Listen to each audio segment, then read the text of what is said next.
Hello, जय हिंद, नमस्कार दोस्तों। आप सभी का स्वागत है आपके अपने YouTube channel mission target classes में।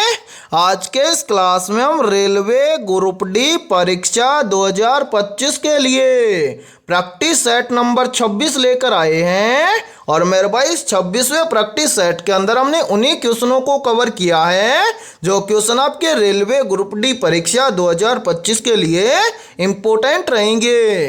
इसलिए इस 26वें प्रैक्टिस सेट को आपको कंप्लीट देखना है और इस प्रैक्टिस सेट के एंड में आपको बताना है कि आपके टोटल कितने क्वेश्चन है सही होते हैं। और यदि आप हमारे इस यूट्यूब चैनल से पहली बार जुड़े हैं तो इस यूट्यूब चैनल को कर लीजिए सब्सक्राइब और बेल आइकन को प्रेस करना ताकि ऐसी शानदार क्लास का नोटिफिकेशन आपको सबसे पहले देखने को मिले। तो चलिए शुरू करते हैं आज के इस 26वें प्रैक्टिस सेट को बिना देरी के। पहला प्रश्न है आप सभी के सामने। दिए गए प्रश्न में प्रश्न चिन्ह के स्थान पर आने वाली संख्या को ज्ञात करें। यानी कि पहला प्रश्न आप सभी के सामने नंबर एनालॉजी से संबंधित प्रश्न दिया गया है और आपसे पूछा गया है कि इस प्रश्न चिन्ह के स्थान पर कौन सी संख्या आएगी। तो मेरे भाई इस टाइप के प्रश्न को आप एग्जाम में देखते ही फटाफट से कैसे सोल्व करेंगे तो वो देखिए जब भी इस टाइप का प्रश्न आपको एग्जाम में दिया जाए तो आपको क्या करना है, सबसे पहले आपको यहाँ पर पता करना है कि 5 से यहाँ पर 10 कैसे बना है। यानी कि जिस प्रकार से 5 से यहाँ पर 10 बना है सेम उसी प्रकार से हम यहाँ पर बताएंगे कि 9 से इस प्रश्न चिन्ह के स्थान पर कौन सी संख्या आएगी। तो मेरे भाई ध्यान से देखिए इस प्रश्न को किस प्रकार से सोल्व किया गया है। तो यहाँ पर हम क्या करेंगे, सबसे पहले यहाँ पर पता करेंगे कि 5 से यहाँ पर 10 कैसे बना है। तो मेरे भाई यहाँ पर 5 से 10 बनाने के लिए क्या किया गया है, इस 5 का किया गया है स्क्वायर। 5 का स्क्वायर कितना होता है, तो मेरे भाई 5 का स्क्वायर होता है 25। अब 25 से 10 बनाने के लिए क्या किया गया है, इस 25 की दोनों संख्याओं को आपस में गुणा किया गया है। यदि हम 25 की दोनों संख्याओं को आपस में गुणा कर देंगे तो यहाँ पर बन जाएगा 5 दूना के 10। और ध्यान से देखिए 10 यहाँ पर आप सभी के सामने दिया गया है। अब यही सेम लॉजिक हम लगाएंगे इस 9 के अंदर और 9 से इस प्रश्न चिन्ह की वैल्यू ज्ञात करेंगे। तो करेंगे क्या, सबसे पहले तो मेरे भाई इस 9 का हम करेंगे स्क्वायर। 9 का स्क्वायर कितना होता है, तो मेरे भाई 9 का स्क्वायर होता है 81। अब यहाँ पर हम क्या करेंगे, इस 81 की दोनों संख्याओं को आपस में गुणा कर लेंगे। तो यहाँ पर देखिए 81 की यदि हम दोनों संख्याओं को आपस में गुणा कर देंगे तो यहाँ पर बन जाएगा 8 एकम 8। यानी कि इस प्रश्न चिन्ह के स्थान पर संख्या भरी जाएगी 8। अब हमें देखना है कि संख्या 8 किसी ऑप्शन में है। तो हाँ सर, संख्या 8 हमें दी गई है ऑप्शन सी के अंदर। तो पहले प्रश्न के अंदर ऑप्शन सी हो जाएगा सभी का करेक्ट आंसर है। तो उम्मीद करता हूं कि पहला प्रश्न आपको अच्छे से क्लियर हो गया होगा। और जब भी इस टाइप का प्रश्न आपको एग्जाम में दिया जाएगा तो आप फटाफट से सोल्व कर लेंगे। और मेरे भाई ये प्रश्न आरआरबी ग्रुप डी एग्जाम 2018 के अंदर पूछा गया प्रश्न है। ठीक है, तो चलिए फिर अगला प्रश्न देखते हैं। दूसरा प्रश्न है आप सभी के सामने। निम्नलिखित श्रृंखला में आगे आने वाली संख्या ज्ञात कीजिए। यानी कि ये दूसरा प्रश्न भी आप सभी के सामने सीरीज से संबंधित प्रश्न दिया गया है और आपसे पूछा गया है कि इस सीरीज में इस प्रश्न चिन्ह के स्थान पर कौन सी संख्या आएगी। तो मेरे भाई इस टाइप के प्रश्न को आप एग्जाम में देखते हैं फटाफट से कैसे सोल्व करेंगे तो वो देखिए मैंने अभी आपको बताया था कि जब भी आपको एग्जाम के अंदर सीरीज से संबंधित प्रश्न दिया जाए तो आपको क्या करना है, सबसे पहले आपको ये देखना है कि सीरीज में आपको क्या क्या दिया गया है। तो मेरे भाई ध्यान से देखिए सीरीज में हमें दिया गया है सबसे पहले 3 के बाद में 8 के बाद में 15 के बाद में 24 और 24 के बाद में हमसे पूछा गया है कि इस प्रश्न चिन्ह के स्थान पर कौन सी संख्या आएगी। तो मेरे भाई ध्यान से देखिए सीरीज को किस प्रकार से सोल्व किया गया है। तो यहाँ पर देखिए मेरे भाई सबसे पहले सीरीज में संख्या दी गई है 3, 3 के बाद में संख्या दी गई है 8 है। तो 3 से 8 कैसे बनेगा? तो यहाँ पर देखिए यदि हम 3 के अंदर क्या कर दें, +5 कर दें, तो 3 और 5 मिलकर बन जाएगा 8। फिर देखिए 8 से कितना बन रहा है, 15। तो मेरे भाई 8 से 15 कैसे बनेगा? तो यहाँ पर देखिए यदि हम 8 के अंदर क्या कर दें, +7 कर दें, तो 8 और 7 मिलकर बन जाएगा 15। फिर देखिए 15 से कितना बन रहा है, 24 है। तो मेरे भाई 15 से 24 कैसे बनेगा? तो यहाँ पर ध्यान से देखिए यदि हम 15 के अंदर क्या कर दें, +9 कर दें, तो 15 और 9 मिलकर बन जाएगा 24। अब इसी प्रकार से हमसे पूछा गया है कि 24 के बाद में इस प्रश्न चिन्ह के स्थान पर कौन सी संख्या आएगी। तो मेरे भाई प्रश्न चिन्ह की वैल्यू ज्ञात करने से पहले आपको क्या करना है, नीचे जितनी भी संख्याएं आई है इन सभी संख्याओं को ध्यान से देखना है और पता लगाना है कि यहाँ पर क्या हुआ है। तो मेरे भाई यहाँ पर देखिए सबसे पहले क्या हुआ है, +5, उसके बाद में क्या हुआ है, +7, उसके बाद में क्या हुआ है, +9। यानी कि यहाँ पर देखिए यहाँ पर संख्या क्या हो रही है, प्लस हो रही है। तो आगे भी क्या होगा, प्लस होगा, लेकिन कितना प्लस होगा वो देखिए। यहाँ पर देखिए सबसे पहले 5 है, उसके बाद में 7 है। तो 5 से 7 कैसे बनेगा? तो यहाँ पर देखिए यदि हम 5 के अंदर क्या कर दें, +2 कर दें, तो 5 और 2 मिलकर बन जाएगा 7। फिर देखिए 7 के बाद में कितना है, 9। तो 7 से 9 कैसे बनेगा? तो मेरे भाई यहाँ पर देखिए यदि हम 7 के अंदर क्या कर दें, +2 कर दें, तो 7 और 2 मिलकर बन जाएगा 9। अब इसी प्रकार से हम क्या करेंगे, 9 से अगली संख्या निकालेंगे। तो यहाँ पर देखिए यदि सभी के अंदर +2 हुआ है तो 9 के अंदर भी क्या कर देंगे, +2 कर देंगे। तो मेरे भाई 9 और 2 मिलकर बन जाएगा 11। यानी कि हम 24 के अंदर क्या कर दें, +11 कर दें, तो इस प्रश्न चिन्ह की वैल्यू ज्ञात हो जाएगी। तो यहाँ पर ध्यान से देखिए 24 के अंदर +11 कर देंगे तो 24 और 11 मिलकर बन जाएगा 35। यानी कि इस प्रश्न चिन्ह के स्थान पर संख्या भरी जाएगी 35। अब इसी प्रकार से हम आगे भी चेक करेंगे कि 35 के बाद में से इसी प्रकार से यहाँ पर 48 आएगा क्या। तो मेरे भाई यहाँ पर देखिए 9 के बाद में क्या हुआ, +11। अब मेरे भाई यहाँ पर देखिए +11 के बाद में यदि हम क्या कर दें, सबसे पहले तो 11 के अंदर हम क्या कर दें, +2 कर दें, तो 11 और 2 मिलकर बन जाएगा 13। और यदि हम 35 के अंदर +13 करेंगे तो क्या यहाँ पर 48 आएगा? तो आंसर है 35 और 13 मिलकर बन जाएगा 48। यानी कि इस प्रश्नवाचक चिन्ह के स्थान पर संख्या 35 ही भरी जाएगी। अब ध्यान से देखिए कि 35 हमें किसी ऑप्शन में दिया गया है, तो आंसर है 35 हमें दिया गया है ऑप्शन सी के अंदर। तो दूसरे प्रश्न के अंदर ऑप्शन सी हो जाएगा सभी का करेक्ट आंसर है। तो उम्मीद करता हूं कि दूसरा प्रश्न भी आपको अच्छे से क्लियर हो गया होगा। और जब भी इस टाइप का प्रश्न आपको एग्जाम में दिया जाएगा तो आप फटाफट से सोल्व कर लेंगे। ठीक है, तो चलिए फिर अगला प्रश्न देखते हैं। तीसरा प्रश्न है आप सभी के सामने।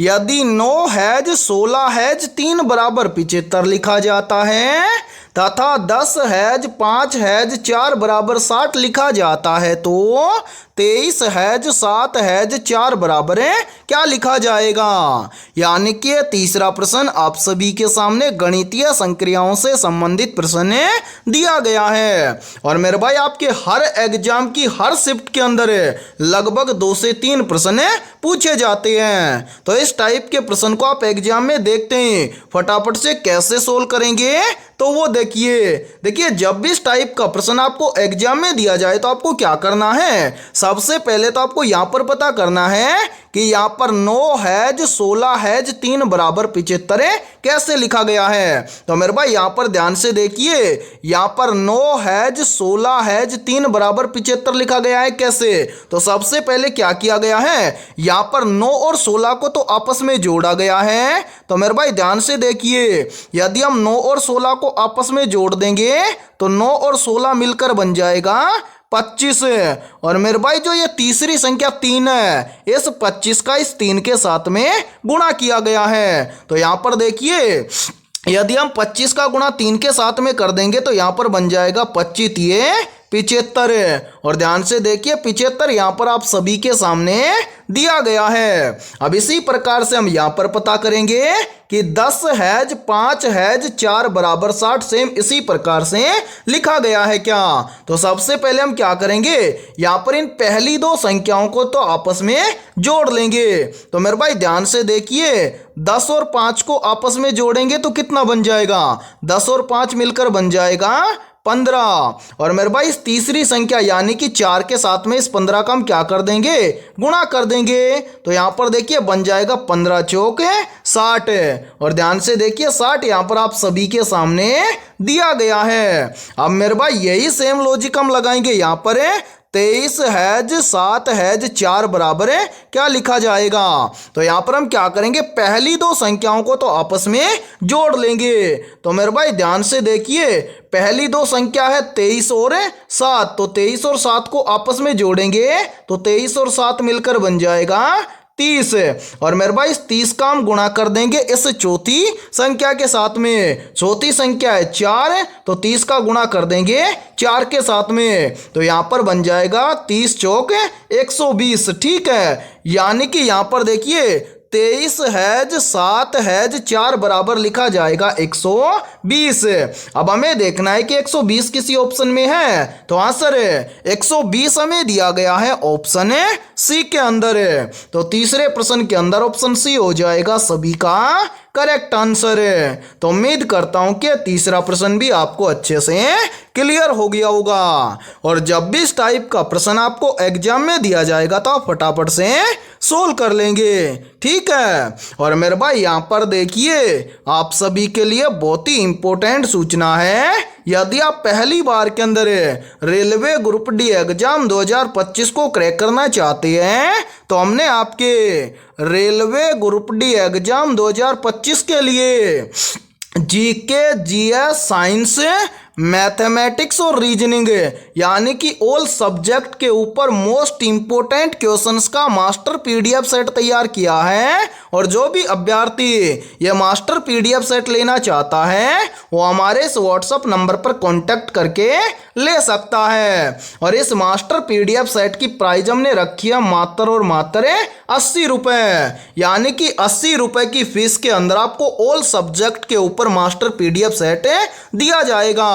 और इस मास्टर पीडीएफ सेट के अंदर आपको क्या क्या मिलने वाला है तो वो भी देख लीजिए। मेरे भाई यहाँ पर देखिए इस मास्टर पीडीएफ सेट के अंदर आपको सबसे पहले जीके, जीएस और साइंस के कितने क्वेश्चन दिए जाएंगे, लगभग 15,000 प्लस क्वेश्चनों का मास्टर पीडीएफ सेट दिया जाएगा। इसी मास्टर पीडीएफ सेट के अंदर आपको लगभग 5,000 प्लस क्वेश्चन करंट अफेयर्स और कंप्यूटर के मिलेंगे। साथ में इसी मास्टर पीडीएफ सेट के अंदर आपको लगभग 5,000 प्लस क्वेश्चन मैथमेटिक्स और रीजनिंग के मिलने वाले हैं। इस तरह से आपको लगभग 25,000 प्लस रामबाण क्वेश्चनों का मास्टर पीडीएफ सेट दिया जाएगा। और सभी क्वेश्चन आपको फुल सॉल्यूशन के साथ में मिलने वाले हैं। और मैं आप सभी को ये गारंटी देता हूं यदि आप रेलवे ग्रुप डी एग्जाम 2025 से पहले इन कंप्लीट 25,000 प्लस क्वेश्चनों को अच्छे से तैयार कर लेते हो तो आप पहली बार के अंदर रेलवे ग्रुप डी एग्जाम को क्रैक कर जाओगे। ठीक है, तो जल्दी से जाइए और इस व्हाट्सएप नंबर पर कांटेक्ट करके इस मास्टर पीडीएफ सेट को ले लीजिए। ठीक है, तो चलिए फिर अगला प्रश्न देखते हैं।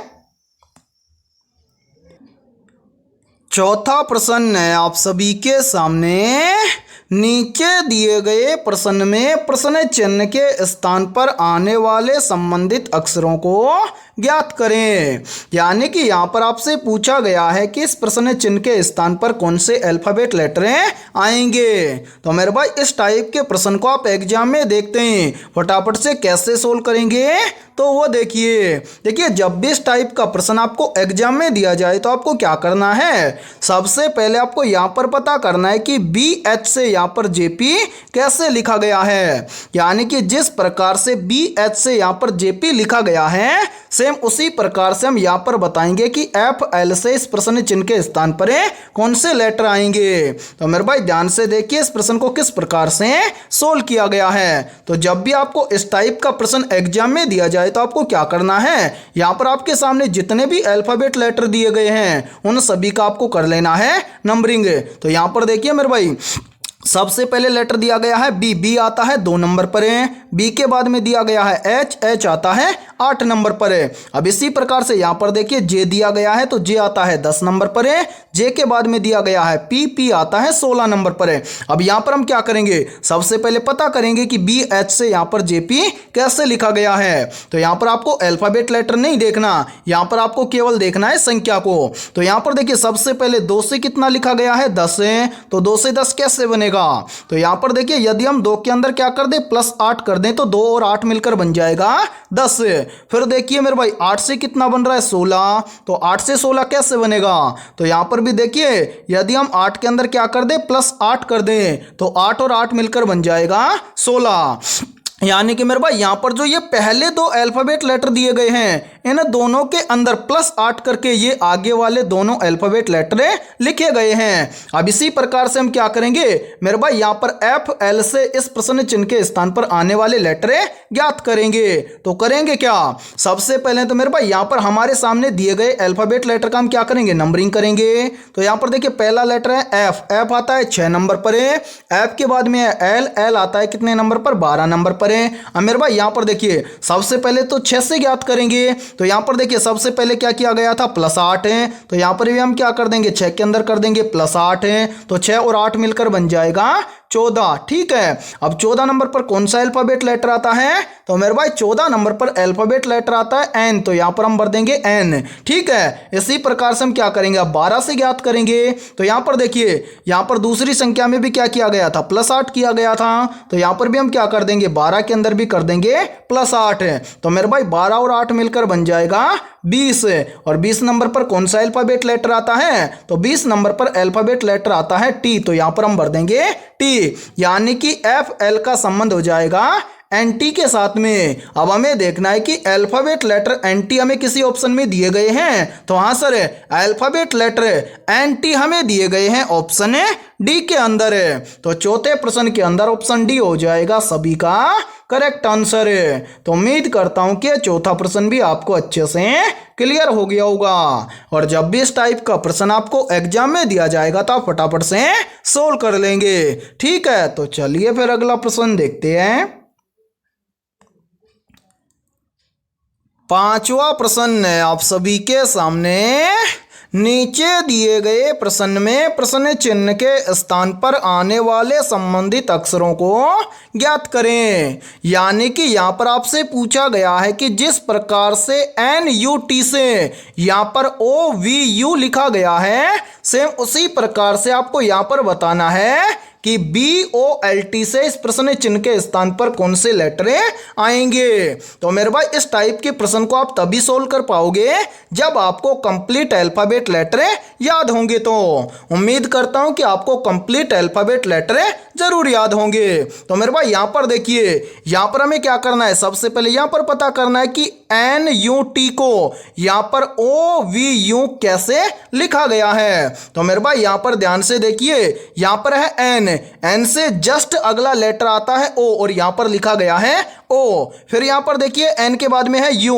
तो मेरे भाई यहां पर देखिए U से लिखा गया है V, यानी कि U से जस्ट अगला लेटर आता है V। इसी प्रकार से यहां पर देखिए यहां पर है T और T को लिखा गया है U, यानी कि T के जस्ट आगे लेटर आता है U। तो यहां पर लिखा गया है U, यानी कि यहां पर आपको पता चल गया कि NUT से यहां पर ये वाले अल्फाबेट लेटर कैसे लिखे गए हैं। तो मेरे भाई यहां पर ये जितने भी अल्फाबेट लेटर दिए गए हैं उन सभी के जस्ट अगले लेटर यहां पर लिखे गए हैं। अब हम यहां पर क्या करेंगे, यहां पर हमारे सामने जितने भी अल्फाबेट लेटर दिए गए हैं इन सभी अल्फाबेट लेटर से जस्ट अगले वाले लेटर में यहां पर ज्ञात करने हैं। तो मेरे भाई यहां पर ध्यान से देखिए यहां पर हम क्या करेंगे, यहां पर जितने भी अल्फाबेट लेटर दिए गए हैं उनसे अगले लेटर में ज्ञात करने हैं। तो यहां पर देखिए पहला लेटर है B, B से जस्ट अगला लेटर आता है C, यहां पर हम भर देंगे C। उसके बाद में है O, ओ से जस्ट अगला लेटर आता है पी, तो यहां पर हम भर देंगे पी। फिर यहां पर लेटर है एल, एल से जस्ट अगला लेटर आता है क्या, एम, तो यहां पर मेरे भाई हम लेटर भर देंगे एम। फिर क्या है, एल के बाद में है टी, टी से जस्ट अगला लेटर आता है यू, तो यहां पर हम भर देंगे यू। यानी कि बी ओ एल टी से यहां पर लेटर भरे जाएंगे सी पी एम यू। अब हमें देखना है कि ये सभी अल्फाबेट लेटर में किस ऑप्शन के अंदर है दिए गए हैं। तो मेरे भाई ध्यान से देखिए, सी पी एम यू ये सभी अल्फाबेट लेटर में दिए गए हैं ऑप्शन है बी के अंदर है। तो पांचवें प्रश्न के अंदर ऑप्शन बी हो जाएगा सभी का करेक्ट आंसर है। तो उम्मीद करता हूं कि पांचवा प्रश्न भी आपको अच्छे से क्लियर हो गया होगा। और जब भी इस टाइप का प्रश्न आपको एग्जाम में दिया जाएगा तो आप फटाफट से सोल्व कर लेंगे। और 90% स्टूडेंट ऐसे होंगे जो ग्रुप डी एग्जाम की तैयारी पहली बार कर रहे होंगे, तो उनको ये प्रश्न नहीं समझ में आया होगा। तो मेरे भाई देखिए, यदि आपको डायरेक्ट ये प्रश्न नहीं समझ में आए तो आपको क्या करना है, इस प्रश्न को दूसरे तरीके से सोल्व करना है। कैसे, तो वो देखिए, यहां पर देखिए, एक बार इन सभी को यहां से हटा देते हैं ताकि आपको समझने में कोई भी प्रॉब्लम ना आए। और मेरे भाई यहां पर देखिए, इस टाइप के प्रश्न को हम क्या करेंगे, जब भी आपको समझ में नहीं आए तो यहां पर जितने भी अल्फाबेट लेटर दिए गए हैं इन सभी का आपको कर लेना है नंबरिंग। तो यहां पर देखिए मेरे भाई, पहला लेटर है एन, एन आता है कितने नंबर पर, 14 नंबर पर है। एन के बाद में क्या है यू, यू आता है कितने नंबर पर, 21 नंबर पर है। यू के बाद में लेटर है टी, टी आता है मेरे भाई 20 नंबर पर है। अब इसी प्रकार से हम क्या करेंगे, यहां पर देखिए इसके जस्ट आगे लेटर दिए गए हैं तो इनका भी हम नंबर करेंगे। देखिए पहला लेटर है ओ, ओ आता है मेरे भाई 15 नंबर पर है। ओ के बाद में है वी, वी आता है 22 नंबर पर है। वी के बाद में है यू, यू आता है 21 नंबर पर है। अब यहां पर आपको अल्फाबेट लेटर नहीं देखना, यहां पर आपको केवल देखना है संख्या को। तो मेरे भाई यहां पर ध्यान से समझिए, देखिए यहां पर है, यहां पर देखिए 14 से क्या हो रहा है 15, तो 14 से 15 हो जाएगा कैसे, यदि हम 14 के अंदर क्या कर देंगे प्लस 1 कर देंगे तो हो जाएगा 15। फिर देखिए 21 से क्या हो रहा है 22 से, तो यहां पर भी हम क्या कर देंगे, यदि हम 21 के अंदर प्लस 1 कर देंगे तो हो जाएगा 22।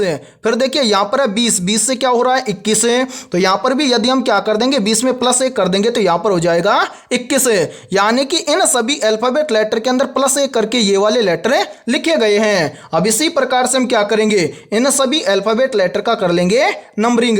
तो मेरे भाई यहां पर देखिए पहला लेटर है बी, बी आता है 2 नंबर पर है। बी के बाद में है ओ, ओ आता है कितने नंबर पर, 15 नंबर पर, यहां पर हम लिखेंगे 15। यानी कि ओ के बाद में क्या है एल, एल आता है मेरे भाई कितने नंबर पर, 12 नंबर पर है। एल के बाद में टी, टी आता है 20 नंबर पर है। अब यहां पर क्या किया गया था, सभी के अंदर प्लस 1 किया गया था, तो यहां पर भी हम क्या कर देंगे, इन सभी के अंदर प्लस 1 कर देंगे। तो ध्यान से देखिए मेरे भाई, यहां पर यदि हम 2 के अंदर प्लस 1 करेंगे तो 2 और 1 मिलकर बन जाएगा 3। 3 नंबर पर अल्फाबेट लेटर आता है सी, यहां पर हम भर देंगे सी, ठीक है। उसके बाद में क्या है 15, 15 में प्लस 1 कर देंगे तो 15 और 1 मिलकर बन जाएगा 16। 16 नंबर पर अल्फाबेट लेटर आता है पी, तो यहां पर हम सी के बाद में भर देंगे पी, ठीक है।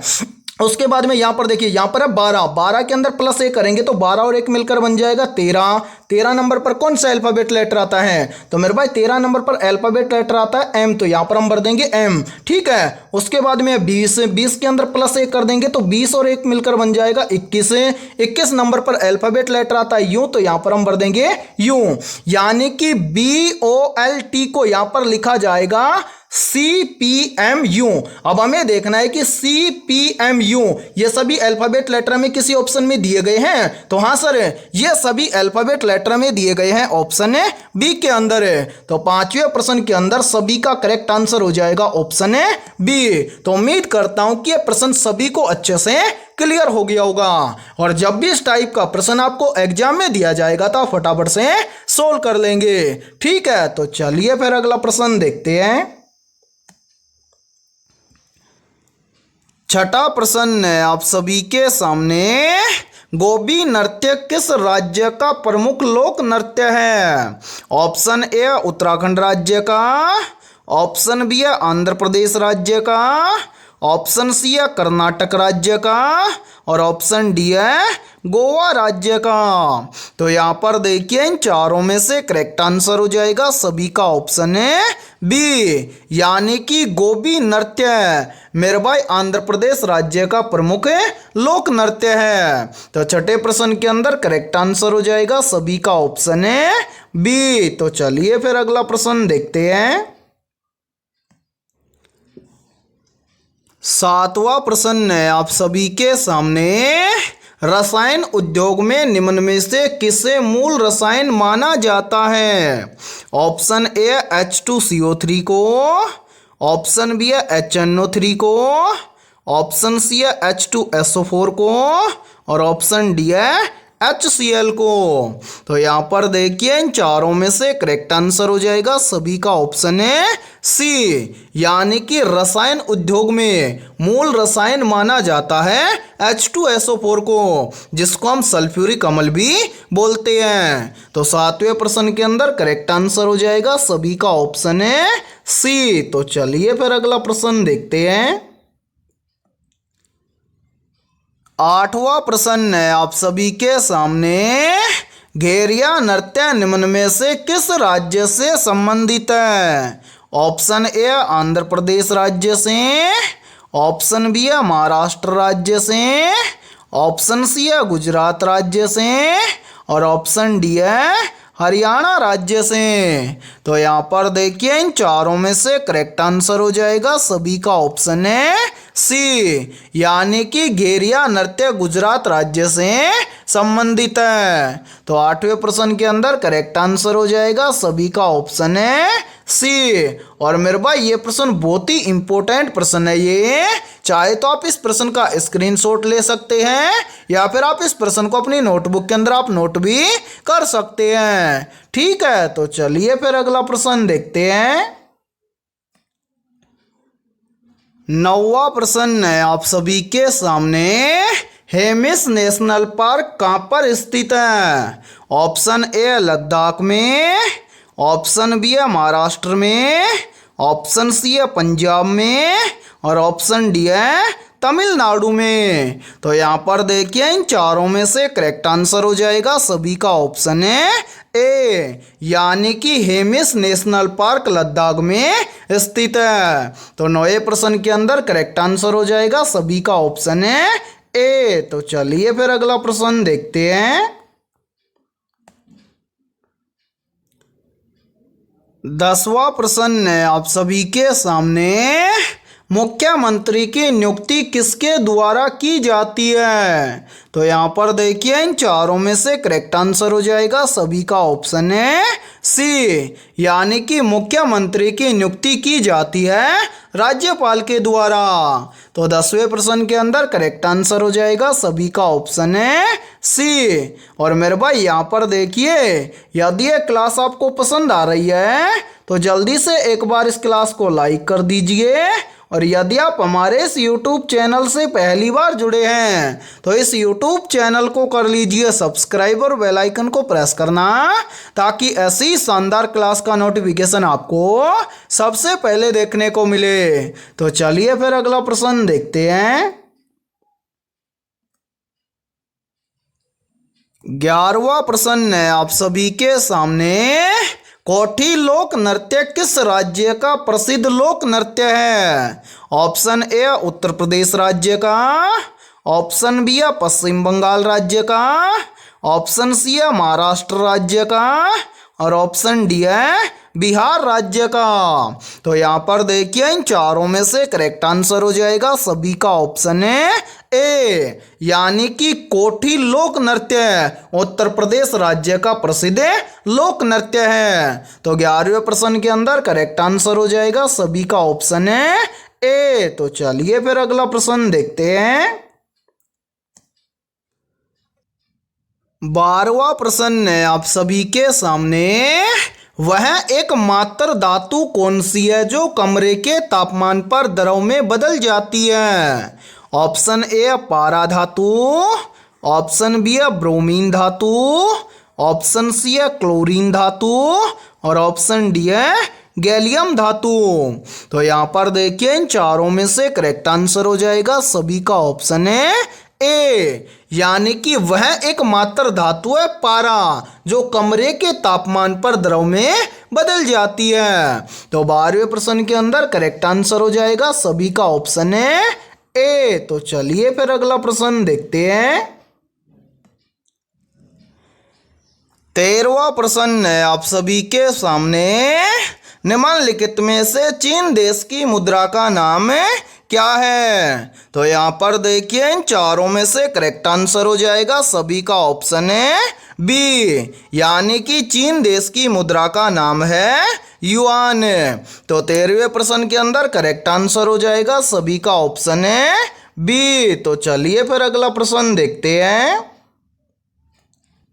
14वां प्रश्न है आप सभी के सामने।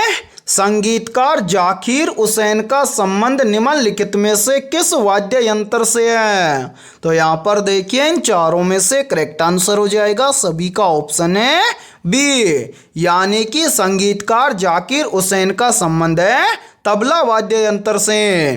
तो 14वें प्रश्न के अंदर करेक्ट आंसर हो जाएगा सभी का ऑप्शन है बी। और मेरे भाई मोस्ट इंपोर्टेंट प्रश्न है ये, चाहे तो आप इस प्रश्न का स्क्रीनशॉट ले सकते हैं या फिर आप इस प्रश्न को अपनी नोटबुक के अंदर आप नोट भी कर सकते हैं। ठीक है, तो चलिए फिर अगला प्रश्न देखते हैं। 15वां प्रश्न है आप सभी के सामने। गीता रहस्य नामक ग्रंथ के लेखक कौन थे? तो यहाँ पर देखिए इन चारों में से करेक्ट आंसर हो जाएगा सभी का ऑप्शन है बी, यानी कि गीता रहस्य नामक ग्रंथ के लेखक थे बाल गंगाधर तिलक। तो 15वें प्रश्न के अंदर करेक्ट आंसर हो जाएगा सभी का ऑप्शन है बी। तो चलिए फिर अगला प्रश्न देखते हैं। 16वां प्रश्न है आप सभी के सामने। राज्यों की विधान मंडलों का गठन किस अनुच्छेद के तहत किया जाता है? ऑप्शन ए अनुच्छेद 266 के तहत, ऑप्शन बी है अनुच्छेद 168 के तहत, ऑप्शन सी है अनुच्छेद 78 के तहत और ऑप्शन डी है अनुच्छेद 31 के तहत। तो यहाँ पर देखिए इन चारों में से करेक्ट आंसर हो जाएगा सभी का ऑप्शन है बी, यानी कि राज्यों की विधान मंडलों का गठन भारतीय अनुच्छेद 178 के तहत किया जाता है। तो 16वें प्रश्न के अंदर करेक्ट आंसर हो जाएगा सभी का ऑप्शन है बी। तो चलिए फिर अगला प्रश्न देखते हैं। 17वां प्रश्न है आप सभी के सामने। निम्नलिखित में से नट पूजा किस राज्य का प्रसिद्ध लोक नृत्य है? तो यहाँ पर देखिए इन चारों में से करेक्ट आंसर हो जाएगा सभी का ऑप्शन है ए, यानी कि नट पूजा असम राज्य का प्रसिद्ध लोक नृत्य है। तो 17वें प्रश्न के अंदर करेक्ट आंसर हो जाएगा सभी का ऑप्शन है ए। और मेरे भाई यहाँ पर देखिए यहीं से क्वेश्चन और बनता है और ये क्वेश्चन भी काफी बार एग्जाम के अंदर पूछा जाता है। प्रश्न पूछा जाता है कि काजीरंगा राष्ट्रीय उद्यान किस राज्य में स्थित है? तो मेरे भाई याद रखना काजीरंगा राष्ट्रीय उद्यान असम राज्य में स्थित है और ये काजीरंगा राष्ट्रीय उद्यान मेरे भाई एक सींग वाले गैंडे के लिए प्रसिद्ध है। ठीक है, तो चलिए फिर अगला प्रश्न देखते हैं। 18वां प्रश्न है आप सभी के सामने। निम्नलिखित में से शुद्ध जल कैसा होता है? ऑप्शन ए अम्लीय, ऑप्शन बी है क्षारीय, ऑप्शन सी है उपरोक्त दोनों और ऑप्शन डी है उदासीन। तो यहाँ पर देखिए इन चारों में से करेक्ट आंसर हो जाएगा सभी का ऑप्शन है डी, यानी कि शुद्ध जल उदासीन होता है। तो 18वें प्रश्न के अंदर करेक्ट आंसर हो जाएगा सभी का ऑप्शन है डी। तो चलिए फिर अगला प्रश्न देखते हैं। 19वां प्रश्न है आप सभी के सामने। भारतीय संविधान का अनुच्छेद 76 किससे संबंधित है? मेरे भाई मोस्ट इंपोर्टेंट प्रश्न है ये, तो जल्दी से बताइए इन चारों में से करेक्ट आंसर क्या होगा। आपसे पूछा गया है कि भारतीय संविधान का अनुच्छेद 76 किससे संबंधित है? तो यहाँ पर देखिए इन चारों में से करेक्ट आंसर हो जाएगा सभी का ऑप्शन है ए, यानी कि भारतीय संविधान का अनुच्छेद 76 भारत के महान्यायवादी से संबंधित है। तो 19वें प्रश्न के अंदर करेक्ट आंसर हो जाएगा सभी का ऑप्शन है ए। और मेरे भाई यहाँ पर देखिए, यदि आप पहली बार के अंदर रेलवे ग्रुप डी एग्जाम 2025 को क्रैक करना चाहते हैं तो हमने आपके रेलवे ग्रुप डी एग्जाम 2025 के लिए मेरे भाई ऑल सब्जेक्ट के ऊपर लगभग 25,000 प्लस रामबाण क्वेश्चनों का मास्टर पीडीएफ सेट तैयार किया है। और जो भी अभ्यर्थी ये मास्टर पीडीएफ सेट लेना चाहता है वो हमारे इस व्हाट्सएप नंबर पर कांटेक्ट करके ले सकता है।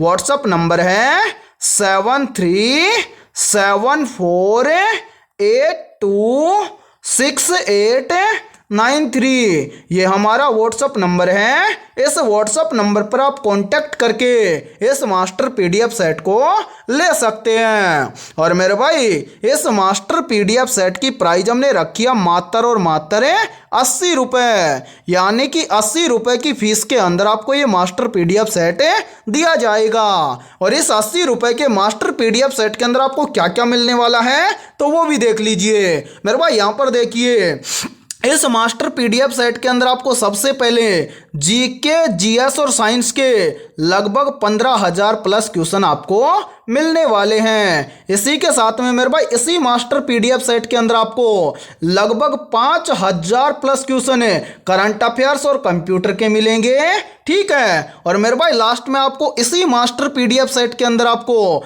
लगभग 5,000 प्लस क्वेश्चन मैथमेटिक्स और रीजनिंग के मिलने वाले हैं। और मेरे भाई सभी क्वेश्चन आपको फुल सॉल्यूशन के साथ में मिलेंगे। तो जो भी अभ्यर्थी है मास्टर पीडीएफ सेट लेना चाहता है इस व्हाट्सएप नंबर पर कांटेक्ट करके ले सकता है, ठीक है। इस व्हाट्सएप नंबर पर आपको क्या मिलेगा, क्यूआर कोड मिल जाएगा। तो आप फोन पे या गूगल पे के माध्यम से 80 रुपये का पेमेंट करके इस मास्टर पीडीएफ सेट को ले सकते हैं। और सभी क्वेश्चन आपके एग्जाम के लिए इंपॉर्टेंट रहेंगे, ठीक है। तो चलिए फिर अगला प्रश्न देखते हैं।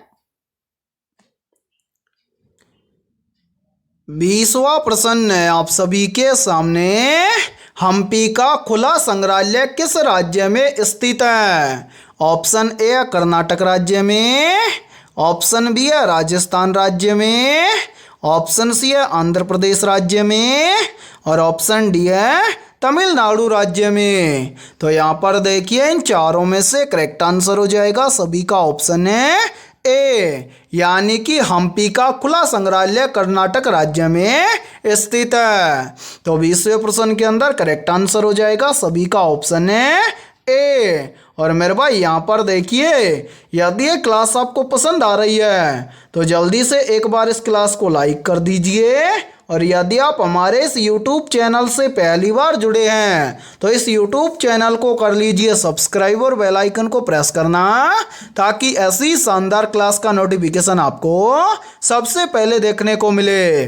और आज के इस क्लास के अंदर हमने 20 बहुत ही इंपॉर्टेंट क्वेश्चन करवाए हैं। तो जिन भी अभ्यर्थियों के इन 20 में से लगभग 18 प्लस क्वेश्चन सही हुए हैं तो समझना उनकी तैयारी बेहतर है। तो फिर मिलते हैं ऐसे ही बेहतरीन क्वेश्चनों के साथ सुबह 11 बजे।